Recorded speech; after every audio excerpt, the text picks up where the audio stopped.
جب انسان پر بہت سی نعمتیں ہوتی ہیں نا تو انسان بہت زیادہ ولنریبل بھی ہو جاتا ہے۔ یاد رکھیے گا کہ اگر آپ کو اللہ بہت نعمتیں دے رہے ہیں نا تو آپ کے پاس اس کی کوئی گارنٹی نہیں ہے کہ اللہ تعالیٰ مجھے ناراضگی کی وجہ سے دے رہے ہیں کہ اللہ تعالیٰ مجھ سے خوش ہونے کی وجہ سے دے رہے ہیں، کیونکہ اللہ تعالیٰ نعمت ناراضگی کی وجہ سے بھی دیتے ہیں۔ فلما نسوا ما ذكروا به فتحنا عليهم أبواب كل شيء حتى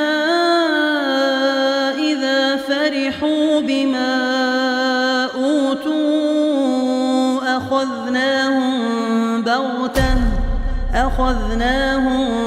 بغتة فإذا هم مبلسون۔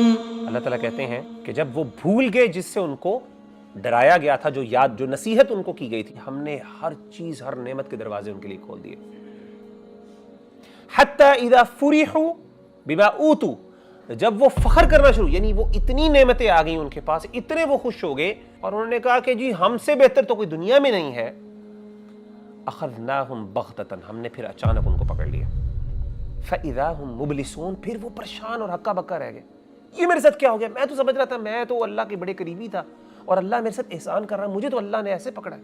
اللہ ایک قسم کی نا ڈھیل دیتے ہیں اور پھر ایک دم پکڑتے ہیں انسان کو۔ تو آپ کبھی بھی اس بات پہ خوش نہ ہوئیے گا کہ اگر اللہ کو نعمتیں دے رہا ہے تو اس وجہ سے دے رہا ہے کہ میں اللہ کا بڑا قریبی ہوں، ضروری نہیں۔ ایک اور چیز یاد رکھیں، کئی دفعہ نعمت ملتی ہے آپ کی اچھائیوں کے ریوارڈ میں، اللہ دنیا میں انسان کو دے دیتا ہے کہ آخرت میں اس کے لیے کچھ نہ ہو، کیونکہ اللہ کا اصول ہے، اللہ تعالیٰ کافروں کو دنیا کے اندر ہی ان کا ریٹرن دے دیتا ہے۔ اللہ انصاف کرنے والے ہیں، اس کو فائدہ ہوتا ہے دنیا میں۔ اسی لیے ہمارے جو صحابہ تھے رضوان اللہ علیہم اجمعین، وہ بڑے پریشان ہوا کرتے تھے۔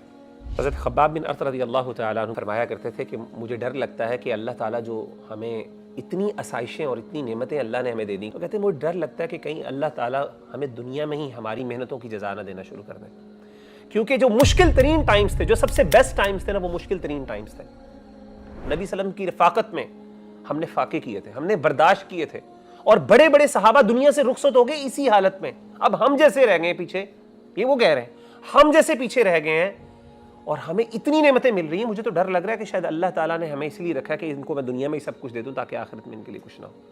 تو اسی لیے اگر اللہ کی نعمتیں آپ کے اوپر بہت زیادہ آ رہی ہیں، you consider yourself to be blessed، ہو سکتا ہے کہ اللہ آپ سے ناراض ہو، لیکن ایک چیز ہے جس کے ذریعے آپ انشور کر سکتے ہیں کہ یہ میرے لیے خیر ہے جو مجھے نعمتیں مل رہی ہیں، اور وہ کس طرح؟ شکر ادا کرتے ہوئے۔ اگر آپ کو اللہ توفیق عطا کر دیتے ہیں کہ آپ شکر گزار بندے بن جاتے ہیں، تو پھر آپ اعتماد کر سکتے ہیں اور اطمینان سے رہ سکتے ہیں کہ انشاءاللہ یہ جو نعمتیں ہیں یہ میرے لیے آزمائش نہیں ہے بلکہ انشاءاللہ میرے لیے خیر کی چیز ہے۔ قرآن مجید کی آیت سورۃ النساء کی آیت ہے 147، اللہ فرماتے ہیں ما یفعل اللہ بعذابکم ان شکرتم وآمنتم، اللہ تمہیں کیوں عذاب دے گا؟ ان شکرتم وآمنتم، اگر تم نے شکر ادا کیا اور ایمان لے کے آئے۔ کیوں؟ وَكَانَ اللَّهُ شَاكِرًا عَلِيمًا، اللہ تعالیٰ بہت قدر کرنے والے ہیں۔ تو اگر آپ شکر کر رہے ہیں اور آپ کا ایمان ہے، ایمان آپ کے اندر موجود ہے، تو آپ کو خوش ہونا چاہیے کہ انشاءاللہ اللہ تعالیٰ اس کو آپ کے لیے خیر کا باعث بنائیں گے۔ اللہ تعالیٰ کبھی بھی شکر گزار اور مومن بندے کو عذاب نہیں دیتے۔